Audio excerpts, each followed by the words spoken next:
In the name of Jesus. There is power in the name of Jesus. There is victory in the name of Jesus. There is salvation in the name of Jesus. Ayeye Satani ayeye Ayeye. Ayeye matimoni ayeye Ayeye. Hallelujah. Hallelujah. Siyabingelela bazalwane ubaba umfundisi kanye nonkosikazi umamfundisi amen. Siyabingelela ubaba bakhona siyabingelela omama insizwa neyintombi kanye neSunday school egameni likaJesu amen. Hallelujah. So sibonga ukuthi uNkulunkulu bazalwane uyasithwala. Hallelujah. uNkulunkulu uthwala nayo amen. Praise the living God. Hallelujah. So namhlanje ngizocela sithi ukufunda nje incwadi ya Exodus chapter number 26, not 26, 25. Exodus 25. Ngizocela sifunde verse number 31. Ukufika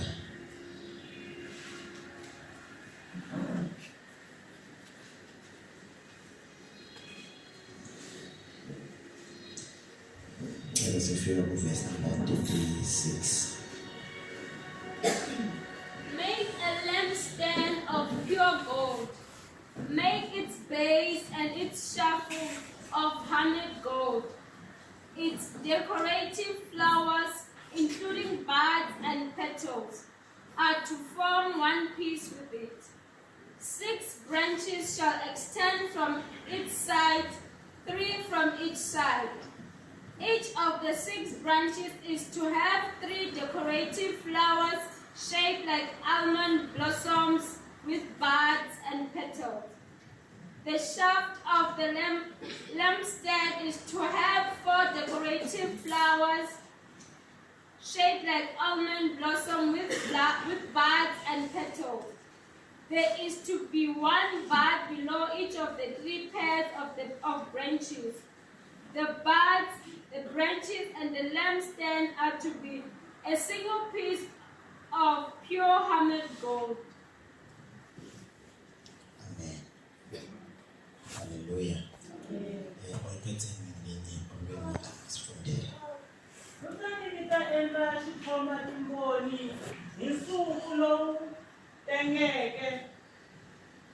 Utengeke thabo ra xona misinya wa xona mi swi pfula hi nsuku mi endla ni swimbitana leswi sasekisiweke hi swihluke ni matluka ya swiluva mi swi khomanisa ni xikhoma timboni. Lomu matlhelo ya xikhoma timboni ku fanele ku va ni marhavi ya 6.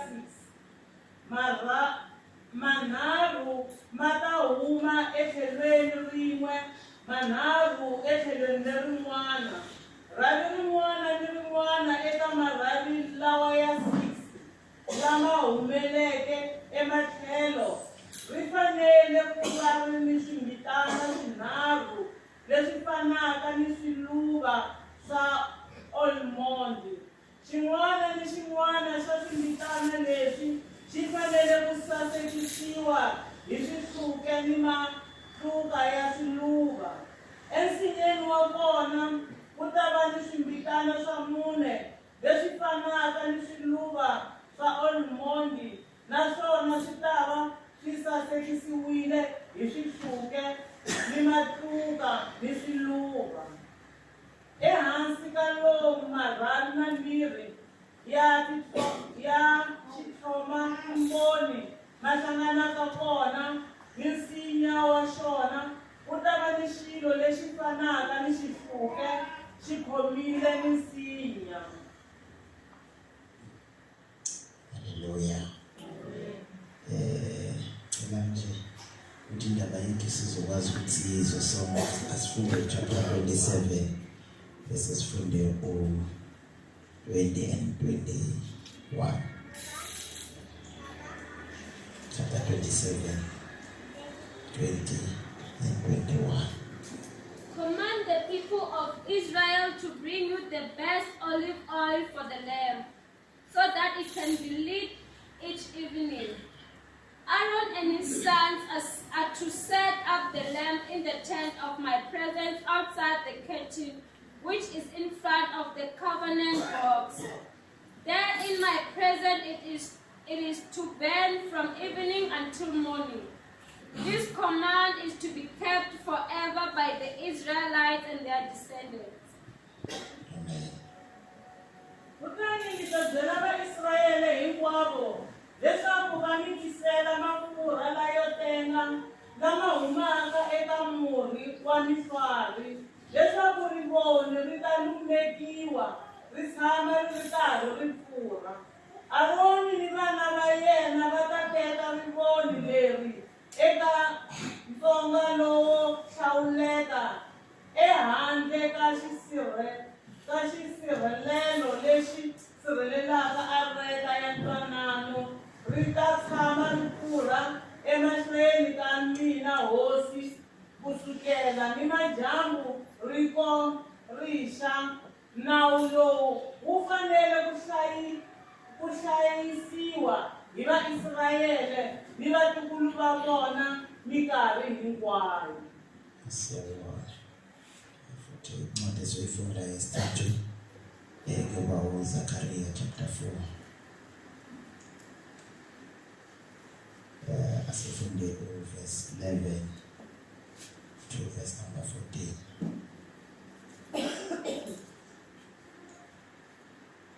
Kutani ndzi ku ka yena, xana mirhi mimbirhi leyi ya mifari leyi nga matlhelo ya xithombatimbhoni exineneni lexi matsini yi vula yini xana? Ndzi tlhela ndzi vutisa ndzi ku, xana marhavi lawa mambirhi ya mifari lawa chelaka mafurha ya wona layo saseka enkambaneni hi tipompo timbirhi ta nsuku ma vula yini xana? Tsumi ndzi hlamula yi ku, xana a wu swi tivi leswaku swilo leswi swi vula yini ke? Mina ndzi ku, we n'wini wanga a ndzi swi tivi. Kutani Tsumi ndzi hlamusela yi ku, leswi swi komba vavanuna vambirhi lava hlawuriweke ku tisa mafurha enkambaneni va ta tirhela hosi Xikwembu xa misava hinkwayo. Siyabonga.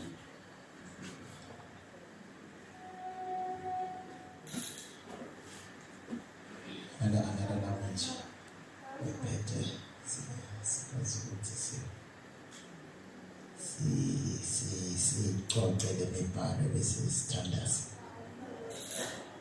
Then I asked him, what do the two olive trees on either side of the lamppost of the lampstand mean? And what is the meaning of the two olive branches beside the two gold pipes from which the olive oil pours? He asked me, do you know? No, I don't, I answered. Then he said, these are the two men whom God has chosen and anointed to serve him, the Lord of the whole earth. Hallelujah. You are the rose of Sharon, the fairest of the Lord. You are everything my heart desire. You are better, much better than the lily that grows by the wayside. You are precious, most precious than gold.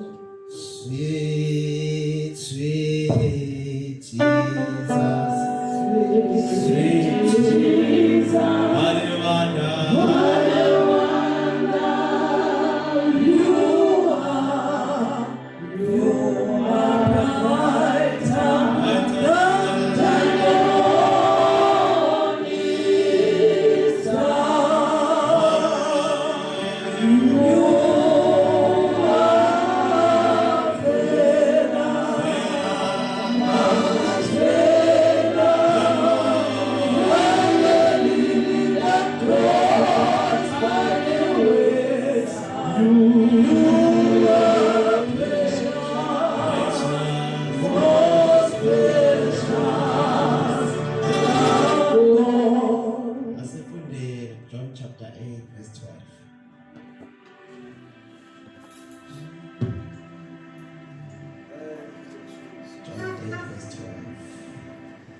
loyi a ndzi landzelaka a nga ka a nga fambi emnyameni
uyasiphula ngalo uyadala ngalo uNkulunkulu namandla uyatshala lithi lona uNkulunkulu namandla lilungele ukusiqinisa lilungele baba ukustraina lilungele ukusikhuza lilungele ukusikhuthaza baba lona amandla izwi lakho lilungele ukusifundisa baba lona amandla sifundise siyenza konke ukufisa kezwi lakho egameni lika Jesu Kristu waseNazaretha ibandla lithi amen. Hallelujah. Now la sifunda khona incwadi ya Exodus. Hallelujah. Le kama elithi Exodus ilisho ukuthi ukuhamba. Hallelujah. Incwadi lena uMose babhala ngesikhathi uIsrael ephuma eGibhite. Hallelujah. Actually Israel bengaphuma eGibhite uNkulunkulu wayemkhipha eGibhite. Hallelujah. So iBhayibheli lithi njengoba ephuma uIsrael eGibhite iBhayibheli bathi babefika ehlane fika lana uNkulunkulu we wanted to dwell amongst them. Hallelujah. Glory to Jesus. uNkulunkulu bekafuna ukuhlala emkhathini wabo bekafuna ukuhlala phakathi kwabantu wakhuluma noMose ukuthi Mose uzongacela iTabernacle. Hallelujah. Lapho mina ngizokwazi ukuthi ngihlale khona and futhi ngibe khona emkhathini wabantu bami khona abangcwele. Now iBhayibheli lithi ke uMose bazalwane wanikezwa ipattern noma wanikezwa idesign yokuthi iTabernacle ifuneka ukuthi alakhe kanjani. iBhayibheli lithi ke ngempela uMose wayisala emuva leyo phathini uNkulunkulu noma uJehova amnikeza yona ukuthi makakhe itabernacle. Hallelujah. So now itabernacle bazalwane linento eziningi bazalwane. I believe ukuthi singafunda okuningi kuzo. Hallelujah. And itabernacle bazalwane nalibalulekile for our own salvation. Glory to Jesus. Now uNkulunkulu akasahlali bazalwane. iBhayibheli lithi in a temple that was made by hands, but uNkulunkulu manje sekahlala phakathi emntwini. Hallelujah. Hallelujah. Now part of the things or noma part of lama furnitures lawa bewakhona phakathi kweTabernacle bazalwane. Ngifuna namhlanje kisibheke le bathi lampstand. Hallelujah. Nesishangane bathi ikhoma ini shikhoma timboni yeah ngikhola lokho bazalwane. So na lampstand bazalwane iBhayibheli lithi uNkulunkulu wanikeza uMose ukuthi lampstand uyifuna ukuthi ibe kanjani. Glory to Jesus. Now number 1 ngifuna si underline or noma si understand ukuthi umsebenzi welampstand phakathi eTabernacle bokuyini and beyisebenza ukwenzani and futhi beyisebenza kanjani. Glory to Jesus. Now it's very important to understand ukuthi ilampstand iBhayibheli lithi yayihlala duzane, not far away from the place where kwakulethwa ama sacrifices angatibazalwane. Now umuntu uma enze isono bese uletha umnikelo, uletha umhlatshelo bese uthathwa lo mhlatshelo bese uyalethwa phezu kwealtar eThebeli bese uyashiswa ukuthi izono zakho sikwazi ukuthi izenze zigezwe. Hallelujah. Now ilampstand bazalwane yayibalulekile ngoba iBhayibheli lithi yayiletha ukukhanya ukuthi umpriest akwazi ukuthi azo-operate or noma aperforme imisebenzi ekumele ayenze. Nikhona abangcwele. So ngamanye amagama umpriest uma azoye altari, umpriest uma ezosebenza in the holy of the holies, iBhayibheli lithi ilampstand bazalwane yayibalulekile ukuthi yenze njani ibe khona. Glory to Jesus. Number 2 bazalwane ke lampstand iBhayibheli lithi yayisebenza ngamafutha weolive. Hallelujah. Ikhona abazalwane. Now lampstand ke bazalwane ukuthi ivuthe ithi iBhayibheli yayisebenza ngalamafutha weolive. iBhayibheli lithi ke uNkulunkulu watshela uMose wathi uzokhuluma noAaron namadodana akhe ukuthi ngibo kumele benze isiqiniseko sokuthi lampstand bazalwane ayifi. Lampstand bazalwane ayenze njani ayiqine. Now iBhayibheli lithi kumele kule lampstand abafaki diesel, abafaki petrol, abafaki parafini, kodwa kumele bafake le olive oil le. Kumele bafake le olive oil futhi le olive oil bazoyifaka la. Kumele kube yi olive oil bazalwane eclean. Glory to Jesus. Now iBhayibheli lithi ke hayi no laba priest lithi iBhayibheli one of their functions ukuthi from day to morning, day and night njalo babenza isiqiniseko bangcwele sokuthi kumele bawafake lamafutha kule lampstand ukuthi ingenzi njani ingafi. Ngoba mayingafa kungenzeka ukuthi umpriest angasakwazi ukuthi enze imisebenzi yakhe. Ngoba le lampstand mangenzeka ukuthi ayitholi supply yamafutha, kungenzeka ukuthi umpriest athi performa ama duties akhe wasebese uyahluleka ngoba ilampstand bazalwane ayisena supply yamafutha. Nikhona abazalwane nakungenzeka ukuthi Aaroni noma amadodana kaAaroni ebusuku bakhohlwe bazalwane ngoba nabo bangabantu bakhohlwe ukuthi basupply ilampstand ngamafutha bese ilampstand lamstand enjani bazalwane iyafa na ukufa kwelamstand kuyo-affecta ukusebenza kompriest. Ashatakaya. Hallelujah.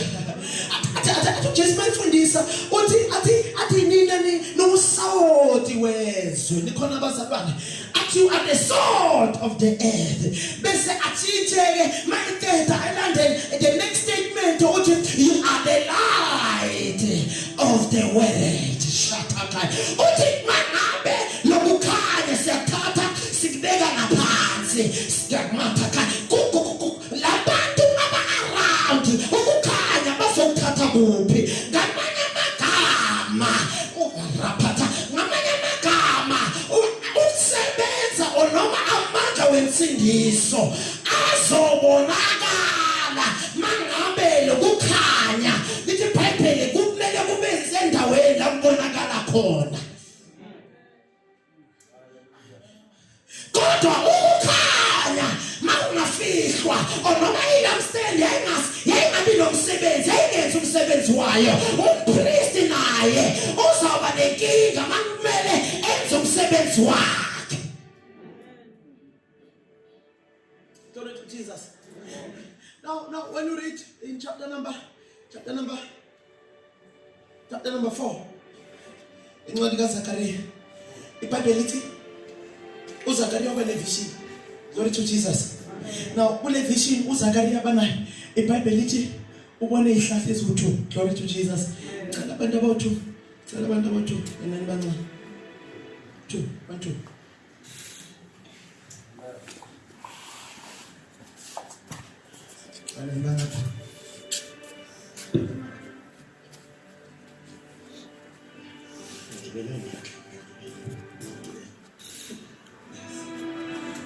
Glory to Jesus.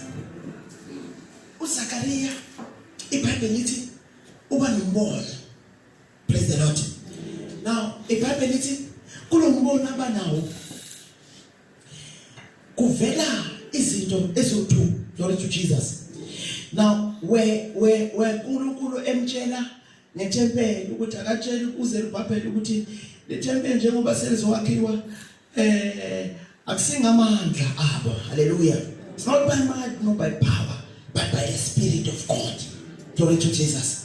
Now into yesibili la eqhamukayo iBhayibheli lithi uZakhariya ubona the 2 olive trees. Nikhona abazalwane. Now ubona le olive tree ingapha, ubona lenye olive tree ingapha. Glory to Jesus. Now uthi uZakhariya uthi le ihlahla zama olives uthi uZakhariya uthi zazehlisa onoma they were dripping bakuthonta amafutha phezu kwale ihlahla lezi esu2. Glory to Jesus. And now uthi uZakhariya uthi le ihlahla njengoba zithontisa amafutha ngalendlela ziwathontisela phezu kwelemstand zisupplya ilemstand. Nikhona abazalwane. So ngamanye amagama ke uZakhariya bazalwane ubona into esibiza ukuthi i-paradigm shift. Sekuba ne-shift ke manje ilemstand ayisaprovide ilabapristi noma ilabantu kodwa ilemstand seyiprovide ile ihlahla ezo2.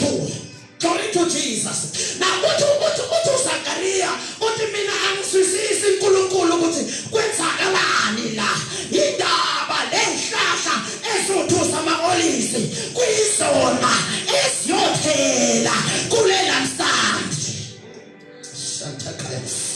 Help me, Holy Spirit. Why lehlahla ezo2 kuyizona esithela kulela stand. Uthi lalela uthi uma wena ungaswisisi verse number 14. Okay, these are the anointed ones who stand beside the Lord of the whole earth. Glory to Jesus. So ngamanye amagama bazalwane lehlahla ezu2 zazirepresenta ama-ofisi awu2. Number 1 yayirepresenta ubukhosi. Number 2 yayirepresenta ubupriest. Glory to Jesus.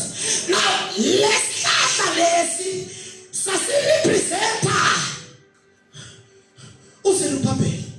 Glory to Jesus. Because of, remember what he's a descendant of David. Hallelujah. Lesihlahla lesi sasirepresenta uJoshua ngoba ungumpriest. Praise the Lord. So now sibona i-office yomkhosi ne-office yobupriest sesiyahlanganiswa manje. Seyikuyiso esiyothela amafutha phakathi kwi-lampstand ngoba i-lampstand isuke ekuthelweni ngamafutha ngabantu, and abantu kuyenzeka ukuthi bakhohlwe ukuthi bawathele ngamafutha. Abantu kuyenzeka ukuthi bakhohlwe ukuthi kuyisikhathi sokuthi siwathele ngamafutha.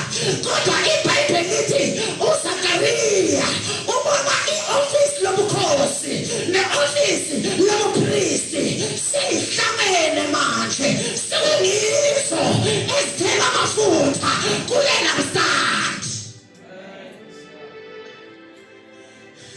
Glory to Jesus. Glory to Jesus. Now, now, my office out to Bazara. Praise the Lord. Say, you are the penalty. You are the span. Now, the span is put on Mama says it all. Amanda or Mama says it all.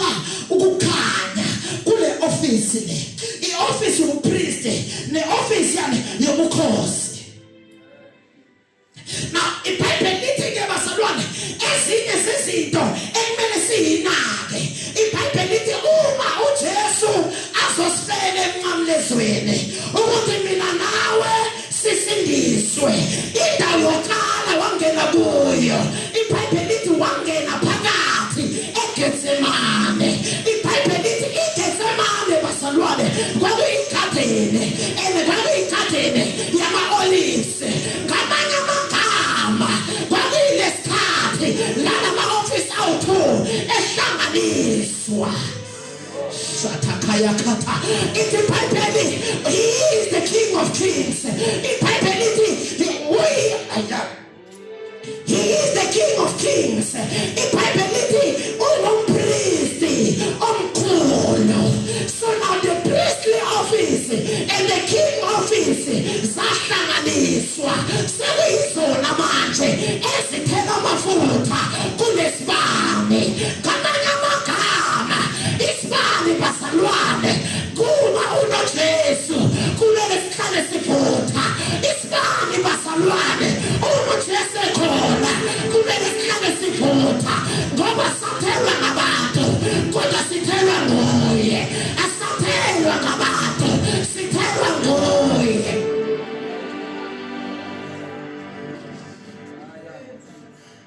Glory to Jesus. No. uNkulunkulu ufuna ukusebenza kumafamily ethu, kodwa thina isibani sethu sisadependa kubantu. Isibani sethu sisanqike ebantwini.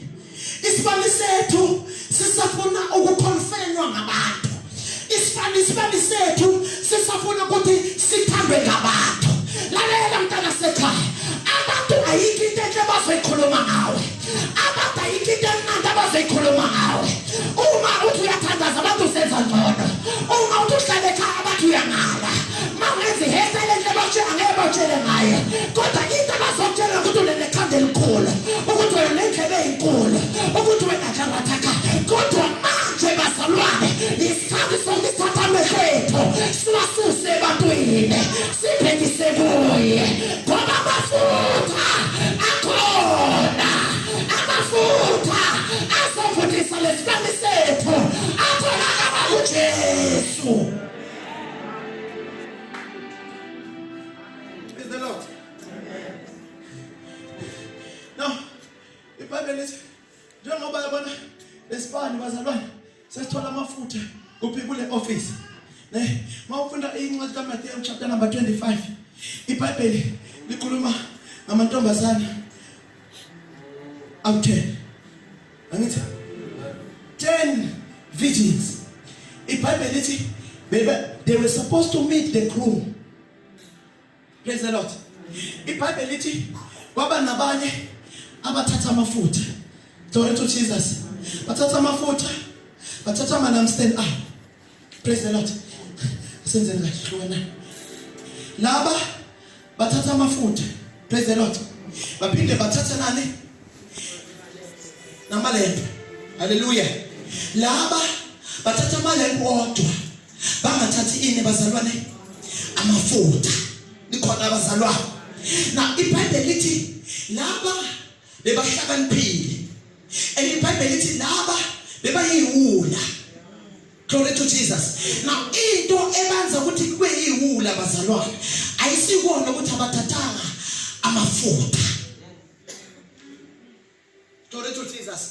Into enza ukuthi babe yiwula akusiyilona akusisona isizathu sokuthi abathathanga amafutha kodwa into ebenza ukuthi babe yiwula ukuthi uma amafutha phela benza njani uma isibani siqima wenza njani. iBhayibheli lithi laba sathi isibani masiqima. iBhayibheli lithi bahamba. Glory to Jesus. Bayofuna amafutha kodwa into noma bebanganaso lesambulo ukuthi lento esohlangana nayo nguye oyosupply amafutha.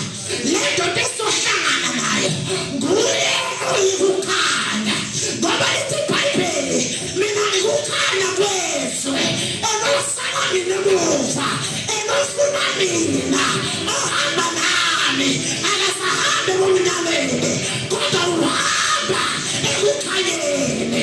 Uma amafutha phela wenza njani na? Uma isibani siqima wenza njani na? iBhayibheli lithi bahamba lapha. Praise the Lord. Uma behamba uJesu mayebuya iBhayibheli lithi uthola lapha. Glory to Jesus. iBhayibheli lithi wathatha lapha basebangena. iBhayibheli lithi laba uma beqeda ukuthola amafutha ngoba amafutha abazalwane athengiswa ngabantu ayafika phela. Glory to Jesus. Amafutha athelwa ngabantu ahamba phela kodwa amafutha athelwa uJesu. Shatakaya awasoze wathina awasoze aphele. Akujene uZakaria wayibona lento.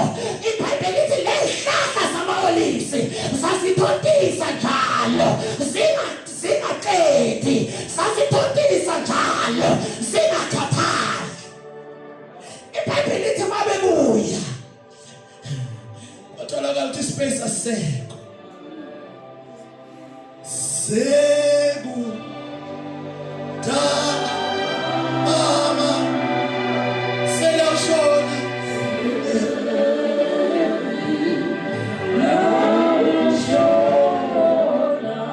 bona mathunzi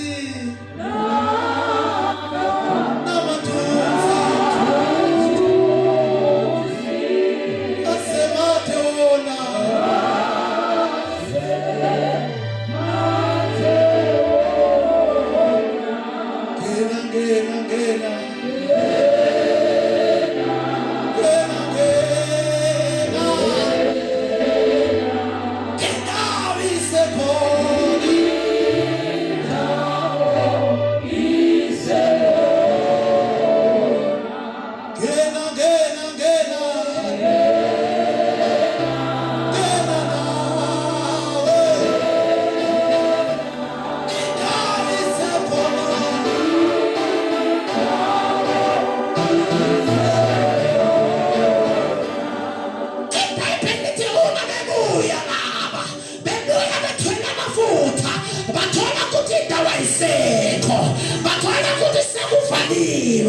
ngoba basalwana uma singancika kulamafutha athelwe uAarone umenzela ukuthi ngesinye isikhathi aphele kodwa masingafuna lamafutha athelwe uJesu isibani sethu siyavutha njalo. Isibani sethu siyavutha njalo. Glory to Jesus. Baba mina inkinga ukuthi angisingibo lapha kube mina bengingibo laba bengiyothi mhlazane shathakaya cela ubambe kanje cela ninginekelele lingenalutho nanka mathu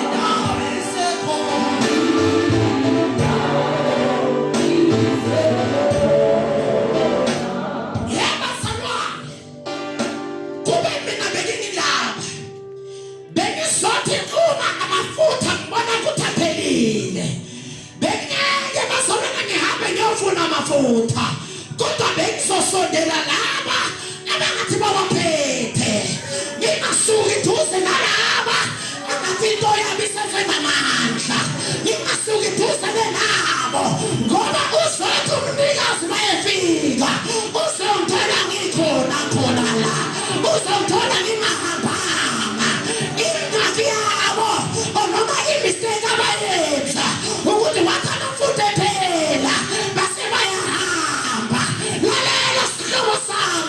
umuzwa makepele endleleni ungahambi uyafuna ngaphandle kodwa hlala khona la mangabe uthi uyathandaza umthandazo wakho uhlale esinye uphinde uye phansi ungahambi hlala khona la hlala khona la hlala khona la hlala khona la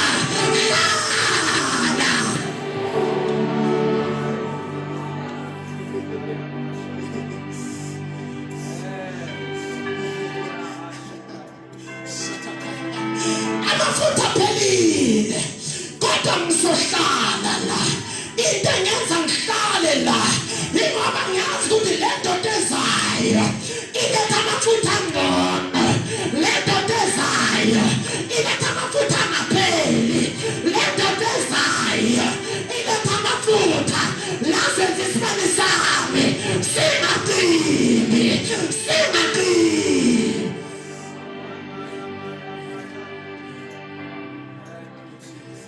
uma uzamandla phela endleleni ungahambi ukhalela ekhaya kodwa woza la enkonzweni ufike ufane noHana uthi baba bezile bonke basonga lokho kwenzele bona kodwa uNkulunkulu amandla mina ngizile ukuzothi ngibona ukuphila ungahlala ekhaya ngoba izinto ziyakhuphuka ungahlala ekhaya ngoba ubhekane nobunzima ungahlala ekhaya ngoba uhambe emanyeveni kodwa sondela njengoba ukhona la nawe sathi isibane sizawugcwaliswa. Glory to Jesus. Mina bengizohlala la. Hallelujah. Bangibuze bathe kanti kwenze njani ngesibane? Ethaya nama wathi kodwa sawubona khona. Glory to Jesus. Bathi kwenze njani apha amafutha? Uthi amafutha aphelile. Kodwa into engiyaziyo ukuthi umnikazi wamafutha uyeza. Umnikazi wamafutha uyeza. Makathi bayeza uma eza makangithole endaweni elungileyo makangithole endaweni la ngizimisele khona ngoba uma ngasuka la ngithi ngiyofutha amafutha kungenzeka ngithi mangibuya ngithole sivaliwe angiyindawo ngahlala la.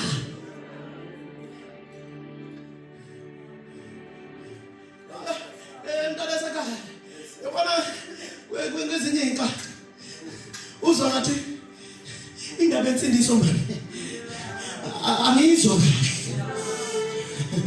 shatakaya rapateka umuntu ongahamba nenyawo hamba nabaprofeti phela la enkonzweni ukuthi obani ngathi amafutha abasekhona bese usondela kubo ngoba uma ungasondela bona rantakaya uma ungasondela bona nalo kukhanya kukubo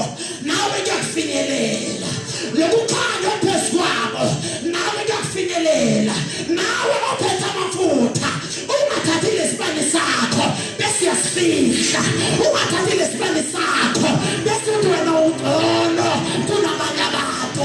Ungathathi lesibani sakho bese ucindezela abanye abantu ngaso ukuthi bona amabhebi basindise izolo.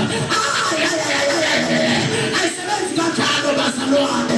Wena isibani sakho esisebenzayo, wena isibani sakho esinamafutha, khanyisela nalaba, khanyisela nalaba ngoba nabo bazothola lo musa.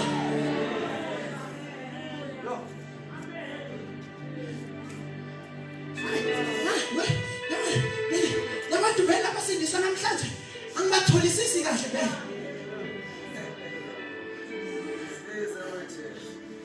Umlilo yona no amaphepha angifuni lento angizwisisi mina ubaba uBhemu akazange sitshele nganento lena. Bazalwane abantu mabaphile ngenxa yesibani sakho, abantu mabaphile ngenxa yamafutha asesibanini sakho. Makungafa abantu uthandaza wena, makungafa abantu ushumayela wena, makungafa abantu wena ukhona.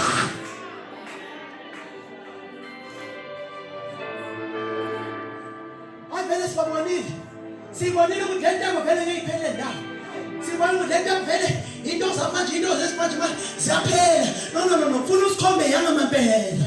Abethi wena uphethe yangeqiniso, wena uphethe namandla ngithi, wena uphethe ephikayo ngithi sikhombe yona, nathi sihle, nathi sibe nayo, nathi sifane nawe.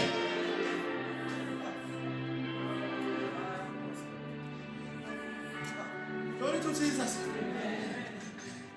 Mistake ya wathi amafutha phela bayofuna amafutha. Ungahamba ufuna amafutha mntana sekhaya ngoba uJesu iBhayibheli lithi wahlanganisa lama office, i-office lobupriest, i-office lani lomkhosi kwaba into eyodwa. So ngamanye amagama uJesu nguye otshela phezu kwezibani zethu. Uthi uPetro mayefundisa uthi lalela, athi nina nisizwe esikhethekile, athi nina you are the royal priesthood. Now i-royal priesthood isho ukuthini bazalwane? Isho ukuthi thina singabapriest basebukhosini, and siba ngabapriest basebukhosini ngenxa kabani? kaJesu. Now uJesu uma esifele encamlezweni lama office awuthu wayehlanganiswa kwaba into eyodwa. Ingakho kuthiwa you are the holy nation, you are the holy people. Ingakho lithi you are the royal priesthood. Shatakaya umpristi wasebukhosini. So ngamanye amagama bazalwane lithi iBhayibheli umuzi osentabeni ngiwenze njani bazalwane? Okhanyisayo. Wenze njani bazalwane? Uyakhanyisa. Ngicela ningifundele ngesizulu. Matthew chapter 5.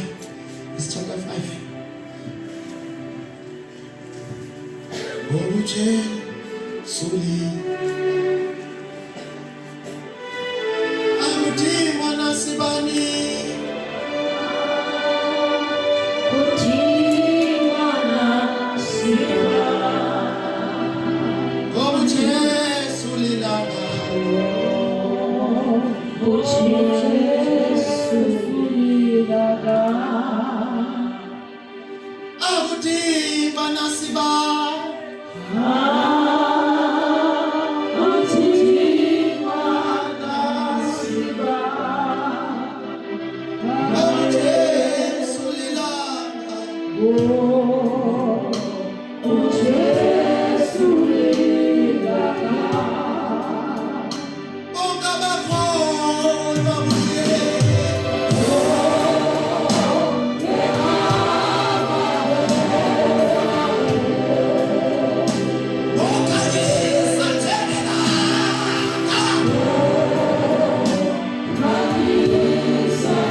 kodwa usifaka othini khona siyabakhanyisela bonke abasendlini. Verse 16. Kanjalo makukhanye ukukhanya kwenu phambi kwabantu ukuba babone imisebenzi yenu emihle badumise uyihlo osezulwini. Lenze njani bazalwane? Ukukhanya kwenu makwenze njani? Makukhanye phambi kwabantu bonke. Abantu babone imisebenzi yenu emihle. Lithi izwi likaNkulunkulu bese kuyodunyiswa bani bazalwane? Kuyodunyiswa uNkulunkulu wethu osemazulwini. Ngithe mina mangicana ngathi ilamstandi mayikhanya umprisi uyakwazi ukusebenza. Sengiyothakaza abazalwane. Ilamstandi mayikhanya umprisi uyakwazi ukusebenza. Ilamstandi ayisakwazi ukucima ngoba amafutha ayo iwathola kuJesu. Ngoba amafutha ayo iwathola ebukhosini. Amafutha ayo iwathola kuphi? Ebupristini. So lamafutha umengena la laba bayakhanya. Uma bekhanya umpristi uyakwazi ukusebenza. Umpristi uyakwazi ukubonakala. Umpristi wethu bazalwane unguMelkisedeki. uJesu Kristu waseNazaretha. uJesu ufuna ukusebenza emkhulu. uJesu ufuna ukuoperate ekhaya lakho. uJesu ufuna ukusebenza kwifamily yakho. Kodwa kudingeka wena ukuthi ukhanye. Kudingeka wena ukuthi isibani sakho masikhanyisele bonke abantu.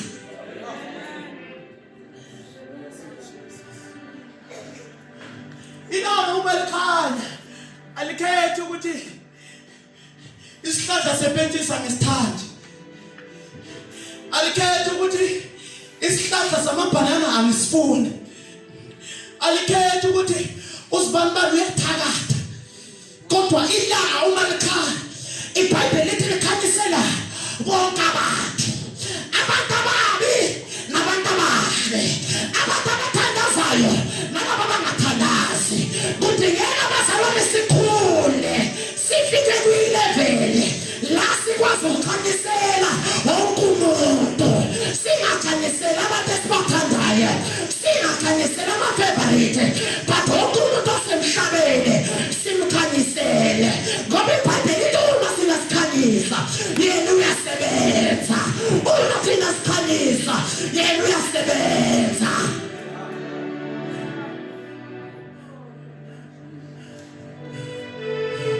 When our light is shining before me, iBhayibheli lithi udumo lonke bese loba lekuNkulunkulu. Ingoba sewuyasebenza uNkulunkulu. Ukukhanya lokho kithi abantu babona ukusebenza kaNkulunkulu. But inkinga yakho wena ukuthi ifamily mathi siyaphahla. Nawo number 1.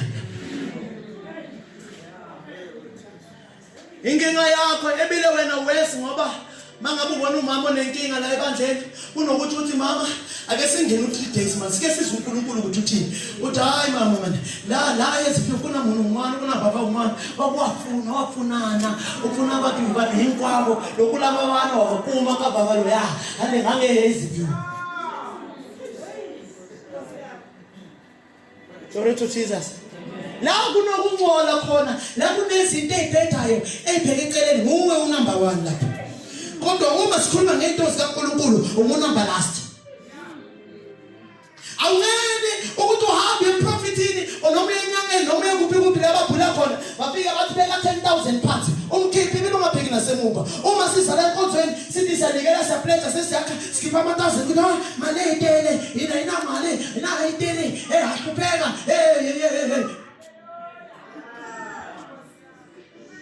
Glory to Jesus. Ukukhanya kwethu akwenze njani? Bakubonakala. Kungabonakala kithi kuphela. Kungabonakala ubazalwane nasemakhaya ethu. Abanye bethu amafamily ethu angeke asindiswe ngenxa yale mpilo esiphilayo. Umuntu abakaJehova uma enkonzweni wangena ekhaya umbhova. Glory to Jesus. Ukukhanya kwethu makubonakala. Emafemini ethu makubonakala. Emakhaya ethu bakwaziwe. Sibantwana bakaNkulunkulu. Sihamba ngokukhanya. Emsebenzini makubonakala ukuthi uhamba nani? Ngokukhanya. Salam phansi.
Yabona uma isibane sisebenza siyasahlelwa.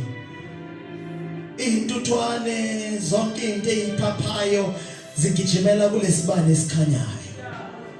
Njengoba usahlelwa ngalendlela, njengoba uliswa ngalendlela, ingenxa yalesibane. Shanta khaya lamanda.